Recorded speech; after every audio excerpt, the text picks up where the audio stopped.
Hi అండి, నమస్తే. Welcome back to my channel.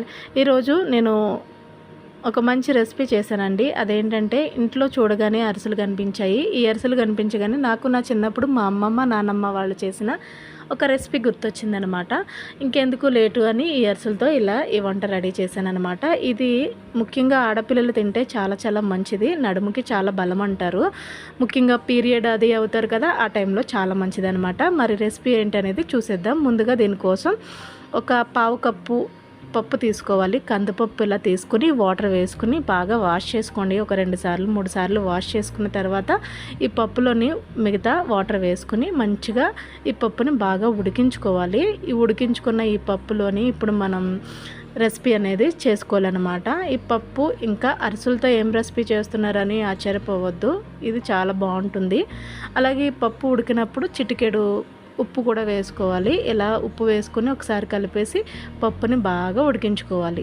ఈలోపు ముందుగా మనం అరిసెలు చూసాం కదా, ఈ అరిసెల్ని ఇలా చిన్న చిన్న ముక్కలుగా కట్ చేసుకొని పక్కన పెట్టేసుకోండి. నేనైతే ఒక 2 అరిసెలు మట్టుకు తీసుకున్న. పావు కిలో పప్పుకి ఒక 2 నుంచి 3, 4 అరిసెలు అనేది పడతాయి అన్నమాట.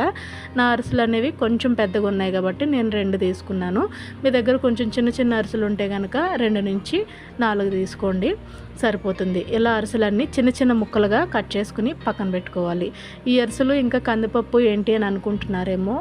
ఈ అరిసెలు ఇంకా ఈ కందిపప్పుతో చేసిన ఈ రెసిపీ అనేది చాలా చాలా బాగుంటుంది. ముఖ్యంగా ఆడపిల్లలు ఉంటే చేసి పెట్టండి, చాలా బాగుంటుంది అనమాట. నడుముకి కూడా చాలా బలము. ఇది మెచ్యూర్ అయిన టైంలో ఇంకా పీరియడ్ టైంలోని పెద్దవాళ్ళు చేసి పెట్టేవారు. మా అమ్మమ్మ వాళ్ళు చేసి పెట్టేవారు అనమాట. నాకు అరిసెలు చూడగానే ఈరోజు ఈ రెసిపీ గుర్తొచ్చింది. బేసిక్గా సంక్రాంతికి మనం చేసుకుంటాం కదా, అప్పుడు చేసిన అరిసెలు అనమాట. కొన్ని ఉంటే నాకు ఇలా రెసిపీ గుర్తొచ్చి నేను ఈ అరిసెలతో ఇలా చేశాను. చూడండి, పప్పు అనేది ఇలా మెత్తగా ఉడికించుకోవాలి. ఇలా మెత్తగా ఉడికించుకొని కొంచెం మరీ గట్టిగా కాకుండా ఇలా లిక్విడ్ ఫామ్లో ఉంటే మనం అరిసెలు వేస్తాం కదా, అప్పుడు ఇంకొంచెం గట్టిగా అవుతాయి అన్నమాట.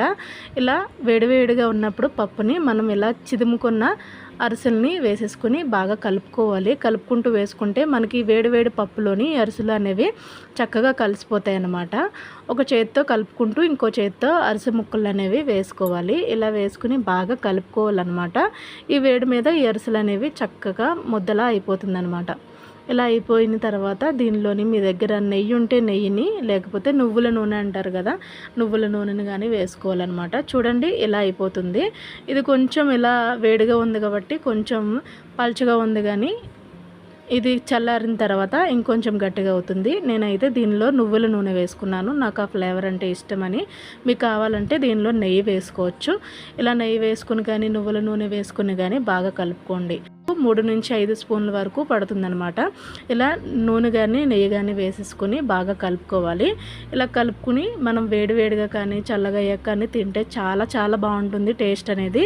ఆడపిల్లలు ఉంటే ఆడపిల్లలకు పెట్టండి, అలాగే అందరూ తినొచ్చు, కానీ ముఖ్యంగా ఆడపిల్లలకి అయితే ఇది నడుముకి బలం అని అంటారు.